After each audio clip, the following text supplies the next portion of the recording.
Hello, all you weirdos. Jim here, and welcome back to the Weird Science YouTube channel, the Weird Science Comics YouTube channel, where I'm going to be reviewing Black Canary Best of the Best, #1, a new Tom King joint. And we used to say joint, for things back in the 90s. Usually it was preceded by Spike Lee, but this time it is Tom King, and this is a wacky issue. This is a weird series. It's a fight series. It's Shiva versus Canary. Seemingly 6 rounds. We'll get a twist that kind of points to that, maybe each issue being a round. That would make sense for the 6-issue deal.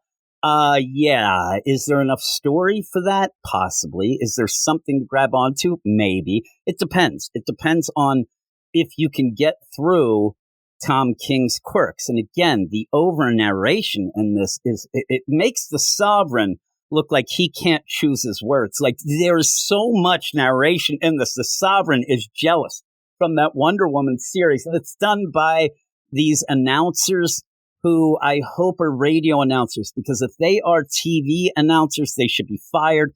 Let the deal tell itself. But they're there to give us background and stuff like that. Some background that made me laugh. I don't know where they're getting. I mean, they're getting information that would make Nordwar jealous. I mean, the thing that they throw out there from Shiva just blows the lid off a lot of things. But in the meantime, this seems or is something that's been sitting around for a while, and I'll give you the evidence of that. And it's also something that I was hoping would be fun. Not really fun, and it's also throwing continuity out of whack. This should be a Black Label book. It's not. I don't know if it's because they think that would make it sell less, or they're trying to get towards that Vertigo. I don't know. But it should be Black Label because the continuity is all nonsense in this. But I'll give you the full credits and then discuss the idea that it's a little bit older than maybe we realize. It is written by Tom King, Ryan Sook on art, Dave Stewart on colors, Clayton Coles on letters. Now, Tom King, and certain things where he's pushing the book, at one point on Instagram, he said, hey, this is something we've been working on for years. Now, I don't think that it was percolating for years. I think some of it, or a lot of it, was done years ago, mainly because when you look at more of the credits and you look at the editors, Ben Abernathy is an editor on this. He has not worked at DC for quite some time. So this is something that was shelved, put aside, whatever, but here it is. It's back. And again, the continuity's out of whack, but I don't think the continuity would ever be in whack because it's Tom King and he doesn't care about that stuff. But you end up in this, having this fight. Shiva versus Canary.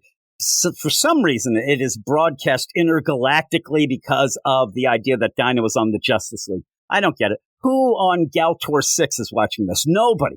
Galtor 6, they have more taste than this. But everybody's going to be watching the fight of the century, Shiva versus Canary. And most people that I talked to when this was even announced just kind of like shrug, like, what? Like, why? This isn't something that you hear it and go, oh, my God.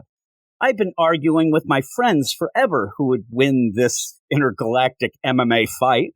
It just gets thrown out there. Now, in this issue, Tom King will give you the, the heartstrings angle, and he'll show you why Canary is involved. I don't know who set this up. I don't know why Shiva would. Maybe we'll find out Shiva's something going on. But even then, like I was talking on our Patreon Spotlight, we actually had this on our Patreon, which we talked about for quite some time. And I said to Eric on that, well, maybe they have Cass. Maybe they kidnap Cass. Eric's right. If they kidnap Cass, Shiva's reaction would be, she's either good enough to escape herself or she deserves to die. She would not do that. It's weird. I don't know why. Now, Shiva herself would get involved in, secret kumites, underground fighting. That's fine. But this whole thing just seems too much. And by the end, if Shiva does not slice Dinah's throat and dance in her blood, I'm going to call foul. I'm going to say it's not realistic, and I'm going to yell. Now, when I'm talking about stuff and say kumite, that's one of the things, that's the reason why I wanted to like this. I actually love movies like Bloodsport, Karate Kid, even something like, say, Best of the Best. I mean, right there. Eric Roberts' third best movie of all time. I love those because they're over the top, cheesy, but you get you get pumped up. And in the case of something like a Bloodsport, it's just the best damn movie ever made. I love it. It's in my top 5. I'm not even joking, but it's so good because it's watchable. You can just tune in any time. There's a lot of different varieties of fighting. So that's the stuff. This isn't quite that because it's just Dinah versus Shiva, but also it's Tom King, and this guy does not know how to have fun.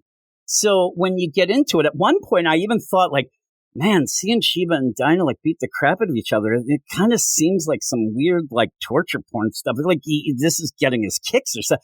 But even so, besides that, there's not much of a story. I mean, the story really revolves around why Dinah's involved in this. And when you get to that, that's something, if you're not aware, it's something that's from the continuity. This happened before. He's bringing back Dinah's mom to then die or supposedly be close to that in the same way. This is what happened before. So in this, Dinah has agreed to do it, and we'll get the twist in a minute of why and what it might mean to her and her mom. Again, Shiva, I don't know, but we get into this. They announce the fighters, and you get, the same deal. I was waiting for, let's get ready to rumble, but then they have to pay extra money. So you don't do that. But they announce Shiva, and the things that they say about Shiva, this is where I said, where are they getting this information? Who told him that when Batman fell and he required a mentor, someone he knew was better than him, who could show him the path of perfection, Batman turned to Shiva? Like, this is pretty obscure stuff that's under wraps, but they found out, and there they go. They announce it, and the reigning champ, as if this is something that is so Dinah is involved, and while this is going on, for a lot of it, you're not even getting the fight. You're getting a lot of the announcing that continues over the scene of Dinah heading home to be with her mom before the fight. So she ends up going home. You can barely concentrate because of this narration. Poor Ryan Sook is doing his best, and yet the narration just has its dick prints over every single panel. But you go, and she is talking with her mom. Her mom is playing it off as if she's like, don't think I'm old, I can do this myself, whatever. And then you realize, oh my God, she has cancer. Now, in the play, it kind of played out as if Dinah didn't know, but she obviously does, because at one point she says, yeah, I'm going to go to the bar. I'm going to get stinking drunk. I'm going to go. And her mom's like, oh, do you think it's late or whatever? She's like, listen, Mom, nobody's going to fight me. I would love it if Shiva was waiting in the alley, a little pre-fight fight, right? Just like in Bloodsport when they were in the arcade. That'd be awesome. So the end up down it goes, and we see, it's Vandal Savage who's setting this up because she has to fall. She has to take a dive in the 6th round, and then Vandal Savage will give Dinah's mom the key to immortality like he has. But right now in the regular continuity, he's, he can't leave Gotham. It's not quite what it was. He needed that whole deal from the Gotham War and all that nonsense and Catwoman. But in the meantime, here we are. It's just kind of its own thing. I think that most people can play around and not really worry about the continuity in something like this. But still, you even mentioned Dinah in Team 7, which doesn't quite make sense. But you go all this going on, and she wants to get a cure for her mom. Now, when she's doing this, you kind of figure, well, she does have like the phone number to a lot of people that might be able to help her easily and might help her better. But I still think that her mom would not accept that. I don't think her mom will at the end if it happens. But we'll see. The best thing, because Dinah's supposed to take a dive in the 6th, they bring this up in the narration. Oh my God, there's betting for even the round. If you're any sort of sports fan, all this is there. So she's going to take. I hope that they show that Shiva has made a deal that she dives in the 5th, but she would never do that. And I don't think Canary would do this either. And it just feels odd. Everything feels forced to just get this fight. And again, why are you forcing Canary Shiva? It's just odd. But you end up where after that, we just go back to the fight. And with the fight, it could be fun. You could have montages to it. Looks like Dinah's going to be training in the bit of the past here with her mom. Really plays out like a scene in the great hockey movie Youngblood, where Rob Lowe has to go back to his home. He's going to quit because he's afraid of Raki. Raki's going to beat him up. So he ends up going, and his brother Kelly, they box in the old boxing deal in the barn. And then he goes back after a hot afternoon and beats the crap out of Raki. It's great. Right? It's so realistic. And Raki looked like a roided up Robin Williams. So I loved it. But you end up where you're going to maybe get that. But without the soundtrack, you need, the best of the best, stuff like that. It just gets boring. It just plods along, and then there's no real fun of it. I mean, you get to watch two women beat the crap out of each other a bit, overly narrated, And then you get this whole play. And anybody who's reading this, the only angle is the mom, Dinah's mom, and this whole thing of going down in the 6th round. So we'll see how this goes. But overall, great art. Overall, annoying issue that it's one of those where when you read something like this, what I get from it is I sit there and I'm reading it. I'm like, you know what? Tom King, that guy, he's allowed to do anything. And then I follow that up with, why? Please stop him. There's times when you need to stop people, but people will buy this not as much. And it's funny, too, because, again, talking about Tom King, and I hope I'm not so over the top in my hate of Tom King that you think I'm joking, because I'm not. I don't like his writing. I think him and Heroes in Crisis, one of the worst things I've ever read, and really just derailed the whole deal of Rebirth, which was one of the better times that we've had recently. But in our now 10 years of a podcast, and again, a lot of people don't realize that I'm on a podcast that's been going 10 years and is getting close to, 560 episodes coming up. But this was a thing going where at one point I did like Tom King a bit. And then once the Batman run came, I didn't. And this is before even Jokes and Riddles, where a lot of people bailed. I started like, yeah, I'm not so into this. And I got attacked so much that at one point we had a DC podcast. We had to take Batman off the podcast because the amount of hate that we were getting if we didn't like an issue. It was ridiculous. Now it's kind of the tables have turned a bit. And it seems now it's cool to hate Tom. I'm just me. And I'm on record. That's what I'm saying. You could go back and listen to all those episodes where we lose our minds. But in the meantime, if you do like Tom King, I think you'll like this. Because why wouldn't you? It has all of his quirks, all of his things going. Why wouldn't you? When are those people going to stop liking those things? I don't know. But it just ends up where by the end, it was one of those where I'm like, okay, why did I read that? Why am I here reading it? Now, you might say, why are you here reviewing it? I just had some free time. We're going to end up doing a bunch of things. We're doing our live Absolute Wonder Woman review tonight on the YouTubes as I record this. So I just had some free time. I was going to do another thing, and I'm like, I'll throw this out. So that's why nobody who asked, get the one person who asked, there you go. There you get the deal. And just another shout out before I leave, because I'll give you my score in a second. But there's one guy who came on in the comments, and I believe it was my review for whatever we did this week. Maybe Amazing Spider-Man, maybe it was something else.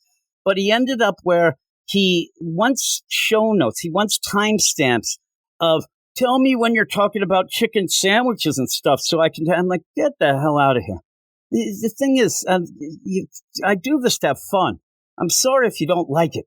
Get out of town. I told him that in some other language. It should have been wingdings like Tom King. That would have been pretty good. And again, now somebody will tell me I'm scattered. I don't care. That's what I'm saying. I hope that people enjoy the scatteredness and all this and go to hell. I don't know why I'm going into this. Here's my score. Everybody's waiting. It's one of those. I'm going to give it a 4.5 out of 10. I end up going lower on a Patreon, but now that I read, I'm like, it's harmless. But in that matter, that kind of annoys me as well, that he's trying to do something. He's trying to get pats on the back for the stuff with Dinah and her mom, but that's something that already happened. He's just reiterating it, really. He's bringing it back and then taking it away, whatever. But in the meantime, Ryan Sook is completely wasted. I feel bad for him, but he got a paycheck, so maybe I shouldn't feel bad for him. But overall, not a great first issue. It made me think to myself, like a first issue should make you think, man, I need to know more. I need to see this. After this issue, I'm like, yep, I definitely don't need to read this ever again, though we'll continue to do it for our podcast, so I may continue to review it here. But let me know what you guys thought. It's a weird issue, too. I mean, I know that I'm scattered. That's just me. It's medically, diagnosed. So go to hell. But in that, it's hard to talk about this. There's not much going on. So I tried that fun. But there you go. There you go, everybody. Thanks a lot. I hope you enjoyed it. I am going to be doing more reviews, hopefully a little more focused for some. But also my goal, and for the new year coming up, the idea of a New Year's resolution, I do want to put out a video a day. I do want to put out, obviously not all reviews, but other things like that. Now, if you do know me, you know that will never happen, but I do want to do it. The intent is there. So maybe we'll do that. But I think I might even do a couple more tonight. I'm all riled up. I think I probably won't sleep tonight. So I'll do that. get them all in the can, as they say, in a sexy way, and then we'll put them out. But let me know what you thought of this issue, all these things going on, what you think of Tom King in general, because I'm interested if people are so against him now, or are there people creeping back? Because some of the things that he's done recently, while not my cup of tea, have been things that I do hear a lot of people enjoying. So let me know, and I will talk to you all later. You are all weirdos. Weird science is the revolution. Weird science is the revolution.